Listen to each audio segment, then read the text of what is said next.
La Pirinenca, un podcast no apte per conformistes.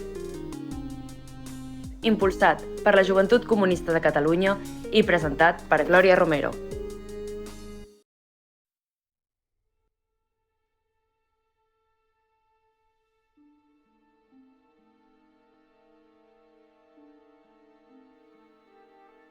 És l'any 1941. Fa ben poc que ha acabat la guerra i ha començat un dels episodis més llargs i obscurs de la història de l'estat espanyol. El dictador, Francisco Franco, és cap d'estat i de govern i es consolida l'aparell de propaganda franquista que ha de mantenir la població desinformada i sotmesa a la seva narrativa. Per assolir aquest objectiu es crea la cadena de premsa del moviment, un grup periodístic sota el control del Partit Únic del Règim, la Falange Espanyola, propietari de totes les publicacions, impremtes i rotatives que havien estat confiscades pel règim franquista durant la Guerra Civil i la immediata postguerra a partits i organitzacions del bàndol republicà. En aquest panorama, la censura esdevé una de les eines principals de repressió i alienació. No es pot llegir, escoltar ni veure cap missatge que posi en dubte la legitimitat del règim, ni cap informació que qüestioni la ideologia imposada pel franquisme.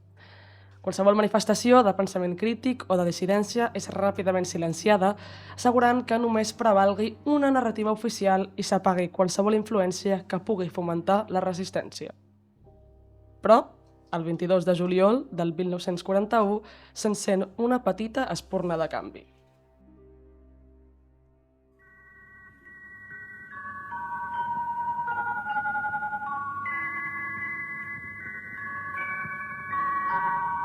Habla Radio España Independiente, Estación Pirenaica. Al comenzar mi breve discurso me dirijo a todos, a usted también, Pilar Primo de Rivera, hermana de José Antonio, que es extraño que una comunista se dirija a una falangista. Sí, no es corriente, pero en el tablero está... Ràdio Espanya Independent, o Estació Pirenaica, fou l'emissora creada pel Partit Comunista amb l'objectiu de proporcionar informació lliure i alternativa per contrarrestar la propaganda i la censura del règim franquista, convertint-se així en un símbol de resistència contra la repressió. Tot i que es creia que les emissions provenien dels Pirineus, en realitat la seva seu inicial es trobava a Moscou. Només va durar 2 anys, però ja que el 1943 es van traslladar a Ufà, la seu del govern en temps de guerra de l'Ucraïna soviètica, fins al 1955, quan es va moure a la seva última parada a Bucarest fins al 1977. Per tant, van estar vigents durant gairebé els 36 anys de dictadura, començant una mica després i acabant també una mica més tard, sent també un gran exemple d'organització comunista en temps de crisi. Nosaltres no emetrem des de tan lluny, està clar, però recuperarem el seu esperit de compromís en aquest projecte de podcast que hem anomenat La Pirinenca, com es pot endevinar pel nom, una mica rendint homenatge a la Pirenaica. En aquest episodi 0, doncs, us presentem per què som aquí, què volem fer i qui som.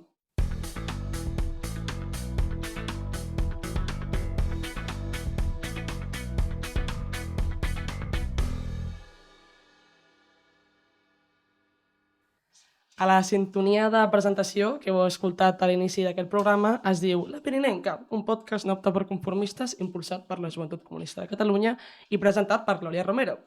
Anem pas per pas desgranant cada element d'aquesta frase. La Pirinenca, com us he estat explicant, és aquest projecte de programa o podcast i tot i que sabem que el mercat radiofònic està absolutament saturat d'aquest format, perquè tothom té un micròfon i aparentment alguna cosa a dir, nosaltres no creiem en el concepte de mercat i tampoc és la rendibilitat el nostre propòsit. La nostra raó de ser, com sempre, és la d'assenyalar el sistema capitalista i opressor per tal de poder-lo destruir i construir una nova realitat on viure en llibertat i amb dignitat. Tot i que, clar, entenc que pot semblar una mica presumptuós que parlant-li a un micro puguem aconseguir tot això.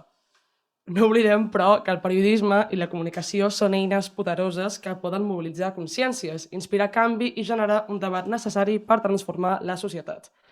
La mateixa Marina Ginestà, que no només va ser una militant antifeixista i comunista, sinó també periodista, creia en la força de la seva professió per transformar el món. És per això que volem ser un podcast no apte per conformistes, o un podcast que la Marina Ginestà hagués pogut crear. En un món on el sistema capitalista s'infiltra fins i tot en els mitjans de comunicació, que actuen com altaveus de l'estatus quo i protegeixen les elits en poder, nosaltres volem oferir una alternativa a les plataformes generalistes i hegemòniques. El nostre objectiu és centrar-nos en els temes que realment preocupen la classe treballadora inconformista, convertint-nos així en una invitació al món militant i alhora una eina de comprensió d'aquest. En un context marcat per l'auge de l'extrema dreta, és més important que mai ocupar el màxim d'espais possibles per tal de contrarrestar les narratives de criptobros que només promouen l'odi a la dissidència i reprimeixen el canvi social. No ho farem soles, però volem estar al màxim d'acompanyades possibles amb convidades que comparteixin les seves experiències, reflexions i lluites per enriquir el debat i fomentar la consciència col·lectiva. I explicat tot això, només queda afegir que La Pirinenca és un projecte impulsat per la Joventut Comunista de Catalunya, un espai on ens organitzem per construir un projecte de país basat en l'eliminació de les desigualtats, en la solidaritat entre tots els pobles i sota la premissa que tots els éssers humans mereixen viure amb dignitat. I presentat per una servidora, jo, Glòria Romero, periodista i militant de la JCC. Ara sí que sí, fem una petita pausa publicitària i comencem amb la que serà una de les seccions principals del podcast, el repàs de l'actualitat.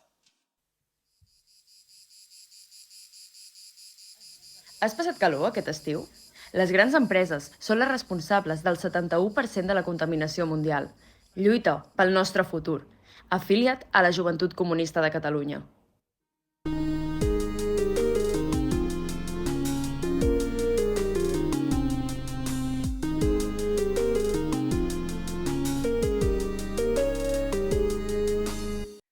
Bé, tal com estava introduint abans, en cada episodi de La Pirinenca portarem uns quants titulars per repassar l'actualitat sota una mirada crítica i inconformista.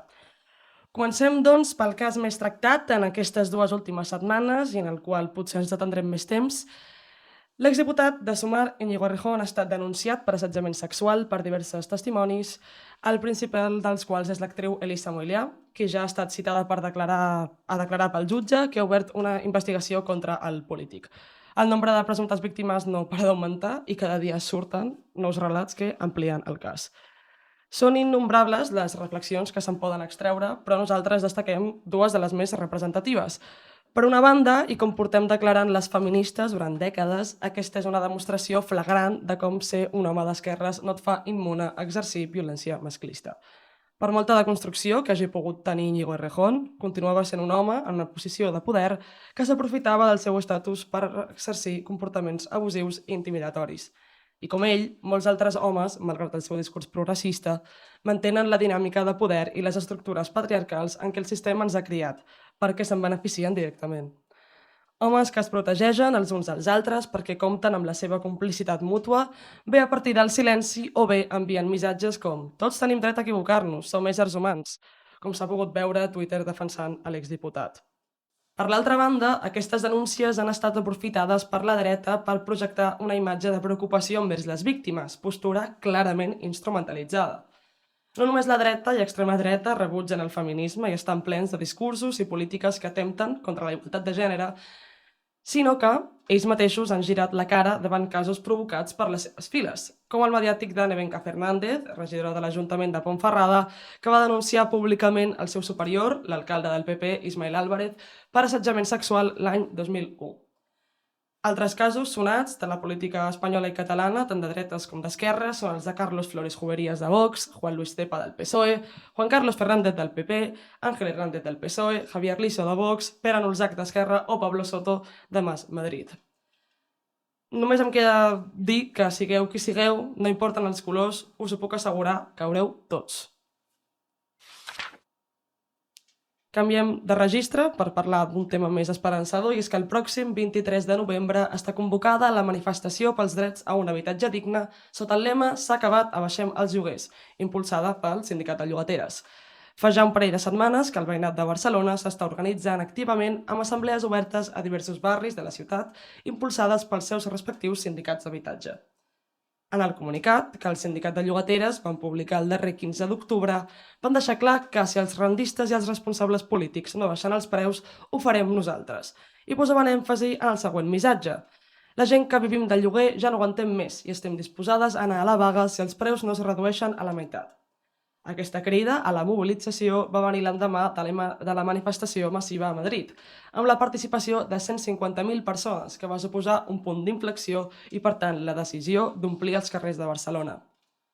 Nosaltres no podríem estar més d'acord amb la crida a la manifestació. El context actual d'emergència habitacional és insostenible i, com en altres ciutats, la problemàtica dels lloguers abusius ha arribat a un punt crític. Desnonaments constants, espais com l'antiga Massana en risc de ser desallotjats i les mobilitzacions com les de Madrid o la de València el 19 d'octubre reflecteixen una qüestió que cap govern de cap color polític ha sabut, o millor dit, ha volgut solucionar. Barcelona, amb un model de ciutat cada cop més orientat als rics i al turisme de masses, arriba a un nou punt d'eclosió. La convocatòria d'aquesta manifestació no és un fet aïllat, sinó part d'una onada de protesta que denuncia un model urbà al servei de l'especulació, amb esdeveniments com la Copa Amèrica que només intensifiquen el procés de gentrificació i expulsen a la classe treballadora dels seus barris. Amigues, amiguis i amics, ha arribat l'hora d'omplir els carrers per demostrar que no normalitzarem la precarietat habitacional i que arribarem fins on faci falta per defensar el dret a una llar digna i assequible. Continuem amb la tercera notícia destacada, i és que l'estat genocida d'Israel continua massacrant a la població palestina de forma indiscriminada i augmenta els seus atacs al Líban. En el moment de redacció, 29 d'octubre, l'última hora és que almenys 93 palestins, inclosos 25 nens, han estat assassinats en un bombardeig israelià contra un edifici residencial a la localitat de Beit Laia, al nord de la Franja de Gaza, on des de fa 24 dies l'exèrcit sionista manté un intens setge militar, segons les autoritats sanitàries de l'enclavament. A l'edifici de 5 plantes s'hi refugiaven centenars de civils desplaçats, segons les autoritats, que han denunciat com el setge israelià contra els 3 principals hospitals del nord de Gaza impedeix ara que desenes de ferits puguin ser atesos a causa de la manca de recursos i de personal mèdic per fer-ho. Des que el genocidi del poble palestí es va intensificar el passat 7 d'octubre de 2023, recordem que va començar el 1948 amb la Nakba, fins a 43.020 persones han mort en una franja de Gaza devastada i altres 100.110 han resultat ferits, segons el Ministeri de Sanitat de l'enclavament governat pel grup de resistència Hamas. I aquest anava a ser l'últim titular d'avui, però ens hem llevat amb una situació devastadora al País Valencià. La Dana està desenvolupant-se amb fortes pluges, inundacions i riuades, sobretot a l'interior del territori, i ara per ara, en el moment d'aquesta gravació, la xifra de morts és de 51 persones, segons les autoritats locals i diversos mitjans de comunicació, tot i que es preveu que la xifra vagi en augment. A més, desenes de persones han passat la nit a València a camions o cotxes pujats als sostres de botigues o benzineres, a dalt de ponts o atrapats als seus vehicles en carreteres encallades fins que han estat rescatades o tancades dins de centres comercials i polígons industrials. Moltes encara continuen esperant el rescat dels serveis d'emergència en aquests moments. Aquesta dificultat en la gestió d'atenció a les víctimes no només es deu a la gravetat climatològica, sinó també a que el president de la Generalitat Valenciana, Carlos Mazón, del Partit Popular, només en arribar al govern va retallar en emergències i va suprimir la Unitat Valenciana d'Emergències. Molta gent està havent de demanar ajuda per xarxes socials perquè ningú del 112 agafa el telèfon. Feia dies que la població valenciana estava en alerta per la Dana, però tot i així no s'estaven prenent les mesures necessàries ni ningú estava movent un dit per evitar la situació de morts, ferits i desapareguts actual. La majoria dels quals, membres de la classe treballadora, obligats a anar a treballar fins i tot quan la tempesta portava hores descarregant i se'n coneixia la magnitud. En altres paraules, tot això, o la gran major part d'això, era evitable. I per posar-ho en paraules d'un usuari de Twitter, que ho ha dit molt bé, la societat capitalista ha desenvolupat capacitats tècniques com per preveure catàstrofes amb dies d'antelació, però l'extracció de beneficis no pot aturar-se sota cap concepte. Per tant, que no us enganyin, això és en part un crim capitalista. Les polítiques d'esquerra salven vides i les de dretes ens assassinen.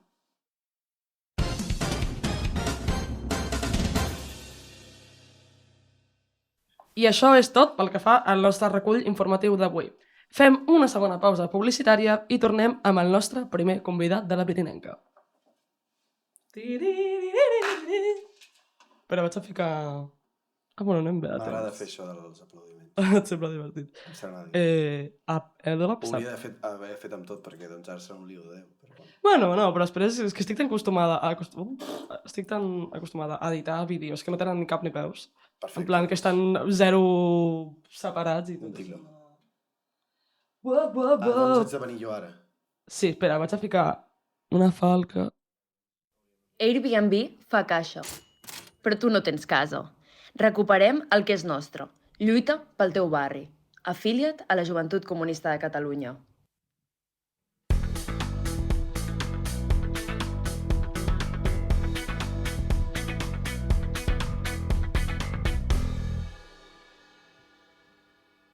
Bueno, i com anava anunciant abans, el propòsit de la Pirinenca és que tinguem convidats a cada episodi per poder parlar dels temes culturals, socials, polítics que més ens preocupen. Però avui, com és l'episodi 0 de presentació de tot, ens hem quedat a casa i estem dues persones de l'organització que faran una conversació una mica sense guió per trencar una mica el gel del podcast. Per ser light. I veure com controlem a partir d'aquí. Per tant, hola camarada. Què tal, camarada? Bon dia. Jo estic emocionada, m'ho estic passant molt bé. Sí, jo també. La veritat, està sent més divertit del que pensava. Pensava que seria més lío, això. Sí. Una mica. Però jo m'he presentat abans, però et toca presentar-te tu, Albert Com? Blasco, secretari d'organització de la JCC. Et vols presentar d'alguna altra forma, d'alguna altra... No sóc res més. No ets res més que això. només ets el que el Només populisme et permet ser. Exacte. Jo, com que això serà molt entrevista i el meu propòsit d'aquí en endavant és fer entrevistes amb la gent que ve, sí que te faré unes petites preguntes com per explicar una mica, com deia al principi també, què vol dir militar, què vol dir estar en el món de la militància, perquè el nostre objectiu també és poder arribar a molta gent que potser no en sap d'això, però li interessa i no té ningú que li pugui explicar com amb un sentit. Aleshores, la meva primera pregunta seria que em diguessis què vol dir ser secretari d'organització. Perquè, no? És una posició que potser una altra persona escolta i diu això no és res. No sé com estàs dient. No, és lògic. A veure, a més és una responsabilitat que és de caràcter molt intern, doncs segurament tothom al cap li ve el secretari general, el portaveu de no sé què, l'organització és una responsabilitat molt interna. Al final i molt de l'estat espanyol, però m'he fixat que en general altres organitzacions comunistes no tenen aquesta responsabilitat o li diuen d'una altra manera, en tot cas. Bàsicament, el secretari d'organització o un responsable d'organització acostuma a ser la persona o l'equip de persones, depenent, que s'encarreguen que la vida interna d'una organització política doncs, funcioni, bàsicament. I en la nostra cultura política, l'organització sempre ha estat una responsabilitat molt lligada als col·lectius que anomenem nosaltres, les organitzacions de base, no? Amb la militància més de base, amb la gent que és al territori, la gent que és que potser la gent entendria més com les seccions locals, no? Que nosaltres anomenem col·lectius, i té molt a veure amb això, de fer una mena de persona que aterra l'organització nacional amb la que és la més de base o territorial o sectorial, i entre altres coses realment no deixa de ser la persona responsable de la vida interna d'una organització. Després sí que hi ha doncs, altres responsabilitats més polítiques, més d'estratègia política, aquesta és molt de caràcter intern, no en un sentit d'un gerent o un tècnic administratiu, sinó més gestió interna política, evidentment, en aquest cas. Sí. I molt resumit seria això. Molt resumit seria això. Es veu més en la pràctica que en la teoria. Tot es veu més en la pràctica. Tot es veu més en la pràctica que en la teoria. Fa quan que tens aquest càrrec? Doncs no fa massa, perquè la Joventut Comunista vam fer congrés, que és on vam decidir la nova direcció al juliol, si no m'equivoco, va ser el 13-14 de juliol, sí, més o menys, i doncs no fa gaire. I també es va decidir aquest podcast, es va presentar. Cert. Només bones decisions. Bueno, també em vau escollir a mi. No, això sempre és una bona decisió. Suposo. Sí, us ho fareu. I així en general, fa quan que milites i per què vas decidir fer-ho? Ostres, jo milito des de... I a Guion, perquè potser no va ser aquí, potser vas No, començar... jo milito a la Joventut Comunista des de fa... encara no fa 5 anys. Encara no fa 5 anys, però ja queda poc perquè faci 5 anys. Ens fem grans. Un lustre. Ens fem grans, ens fem grans. Ah, per què vaig decidir militar? Jo estava força implicat en el meu municipi, que és un municipi del Vallès Oriental, el Vallès Bo, Visca. que es diu Parets del Vallès, i sí que m'havia implicat en organitzacions locals, en coses més municipals. També era l'època forta del procés, del Bueno, sí, moviment clar, aquell repressiu, moment... exacte. I jo entro a la JCC perquè, bàsicament, per herència familiar una mica, hi ha un punt d'això, sobretot per la banda paterna, dels avis paterns havien estat militants en el seu moment, amb la dictadura, de fet escoltaven la Pirenaica. Fort. Escoltaven la Pirenaica Que d'amagats perquè Clar, no clar. ho sentissin els veïns. I,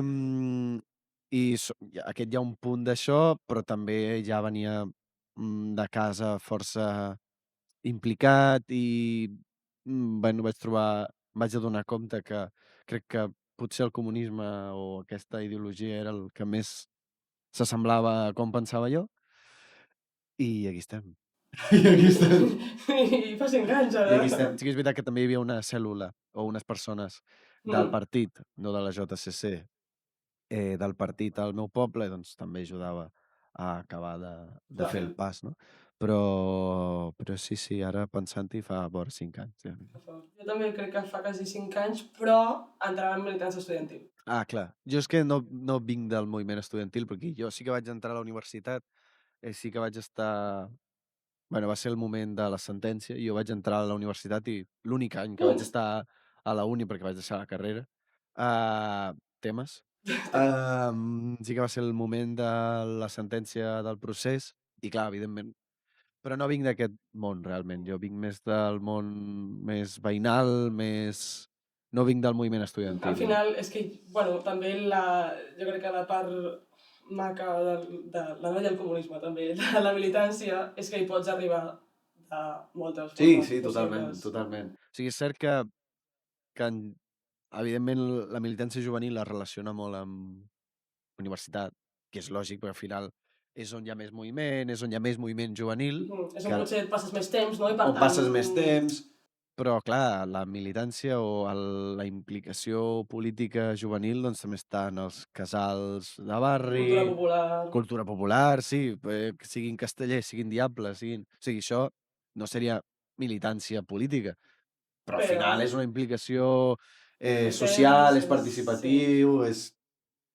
Vull dir, al final pots arribar des de molts àmbits, que és la idea, també. O sigui, és la idea. I que em parlaves que els teus avis escoltaven la Pirenaica, abans d'aquest programa et vaig preguntar si sabies una mica la fundació de la ràdio tal.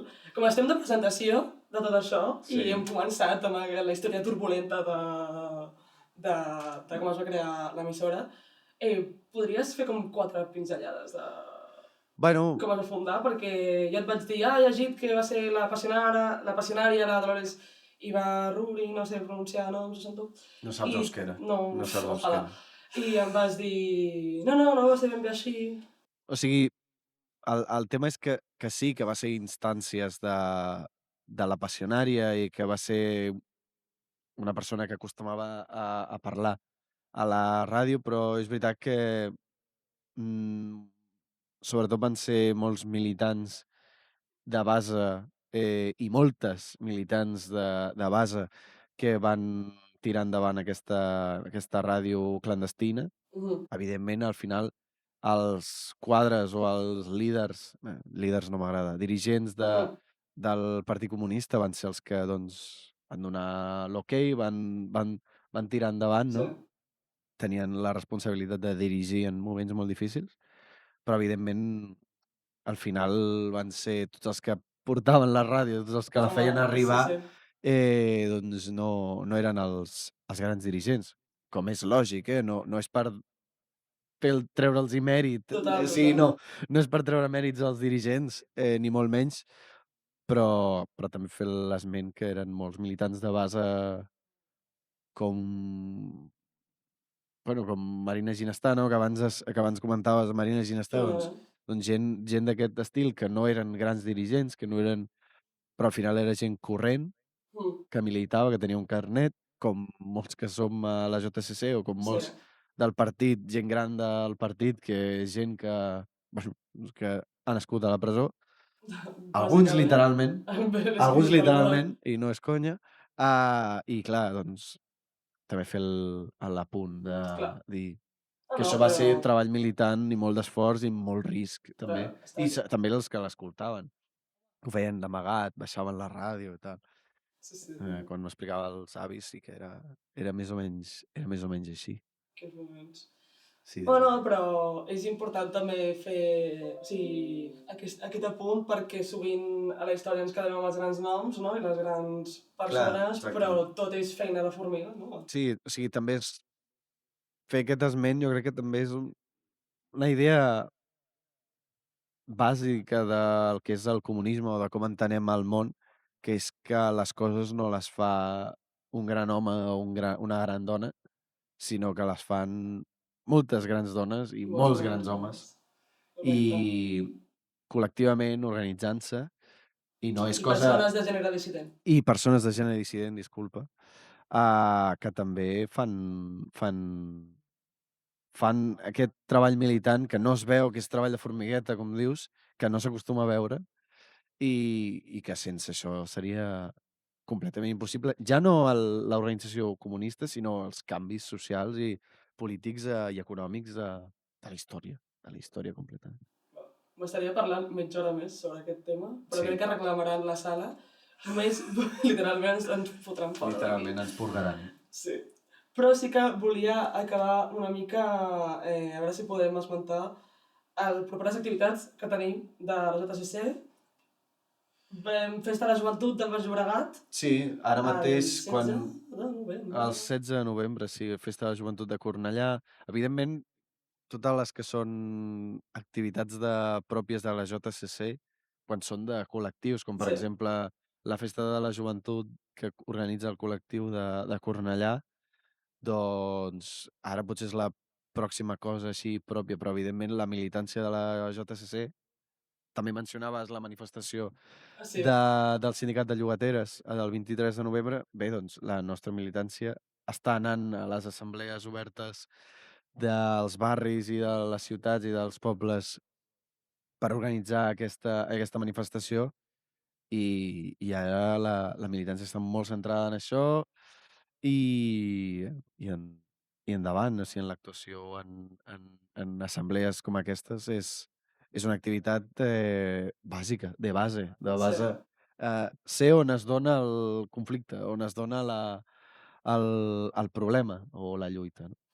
I allà estan. Doncs, bueno, quedeu-vos amb aquestes dues dates de moment. El pròxim episodi ja anirem sumant en aquest calendari de militància i mobilització. Avui deixem aquí. Moltes gràcies a tothom que estigui escoltant aquest episodi 0, aquest experiment que estem provant. Només queda desitjar-vos una bona jornada a totes les camarades i que ens veiem i ens escoltem ben aviat.